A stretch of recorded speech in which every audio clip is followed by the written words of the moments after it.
Hello বন্ধুরা, আমার ছোট্ট একটা ব্লগে তোমাদেরকে অনেক অনেক স্বাগত। তো শ্রাবণ মাসের প্রথম সোমবার, কিন্তু বাবার কাছে যাওয়ার ব্যাপারে আমার এটা 29তম সোমবার।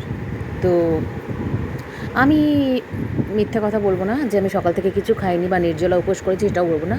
আমি সকালে এক চা বিস্কুট খেয়েছি, একটা বান রুটি খেয়েছি। আর আমি যেরকম নিরামিষ ভাত খাই আমি সেরকমভাবেই খেয়েছি। রাত্রে আর খাওয়া হয়নি, কারণ ভাতটা একটু দেরিতে খাওয়া হয়েছিলো, কারণ প্রচণ্ড বৃষ্টি পড়ছিলো বলে বাবার কাছে যেতেও একটু দেরি হয়ে গেছে। তো তোমরা সবাই জানো এটা হচ্ছে আমার মিনি কেদারনাথ, ছোট্ট কেদারনাথ।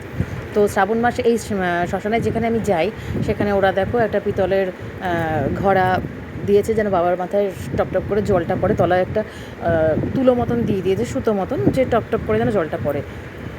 তো শেষে আমি যদিও একটু গঙ্গা জল ওটার মধ্যে একটু ঢেলেও দিয়েছিলাম, যেন জলটা আরও কন্টিনিউ হতে থাকে। তো আমি যেরকম যাই, আমার কাছে আলাদা করে কিছু আমি করতে পারিনি।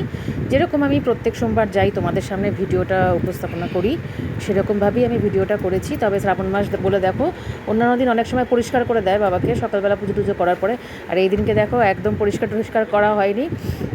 মানে অনেক মালা, ফল টল, ফুল টুল সব পড়ে রয়েছে। আর এত বৃষ্টি হয়েছে, ওখানে গিয়ে আমি মানে পুজোটা করছি না, মানে আমি দাঁড়াতে পারছি না, মানে এতটাই মানে জল কাদা টাইপের হয়ে রয়েছে।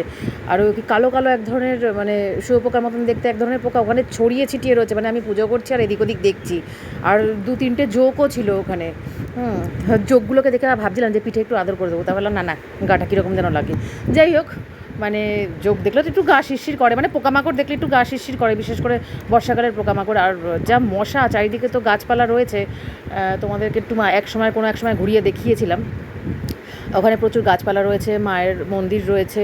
তো আর কি বড় বড় মশা, মানে জঙ্গলের মশাগুলো হয় না, মানে একদম জ্বালা পোড়া করে, ঠিক সেরকম টাইপের মশাগুলো।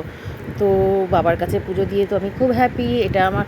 আর তোমাদেরকে আমি আগেরও একটা কি দুটো ব্লগে বলেছিলাম যে সামনের মাসে, মানে আগস্ট মাসের আমার জন্মদিনের দিনটাও সোমবার পড়েছে। তো তোমরা দেখবো কে কে আমাকে মানে উইশ করো, কোন সোমবারটা তোমরা কি করে গেস করো, আমি সেটা জানতে চাই, মানে দেখতে চাই কমেন্ট, মানে আমাকে উইশ করবে কারা। তো দেখবো। এবারে আমি খুব হ্যাপি যে আবার মানে এই বছর থেকেই যেহেতু আমি করছি বাবার কাছে মানে পুজো দিতে যাওয়াটা। তো আমি এই বছরে দেখো আমার কাছে আরেকটা মিরাকেলও ব্যাপারটা ঘটে গেল, যে আমার বার্থডের দিনটাও সোমবার পড়েছে। এটা আমি খুব খুব খুব লাকি, মানে মানে আনলাকি হলে কেউ যতটা ভেঙে পড়ে কোনো ব্যাপারে, তো ঠিক ততটাই আমি লাকি, মানে ততটাই আমি উৎফুল্ল যে আমার বার্থডেটাও এবারে সোমবার পড়েছে। তো জানি না, কোনো প্ল্যানিং কিছুই নেই, আর বার্থডে মানাতে ভালো লাগে না। আমার ক্যান্সার ট্রিটমেন্টের পর থেকে আমি কেক কাটাও ছেড়ে দিয়েছি। আমি বুড়ো দাদুকে বলেও দিয়েছি কোনো কেক ফেক আনবি না, এমনি যদি পেস্ট্রি খেতে ইচ্ছা করে, এমনি যেরকম মানে মিও আমরেতে পেস্ট্রি পাওয়া যায় নিয়ে আসবি, আদারওয়াইজ তাও তো পেস্ট্রি খাওয়া যাবে না। ওহো হ্যাঁ, বিকজ ওগুলো তো ডিম ফিম থাকে। তো যাই হোক, মানে কিছু সেভাবে আমি পালন করতে চাইও না বিশেষভাবে।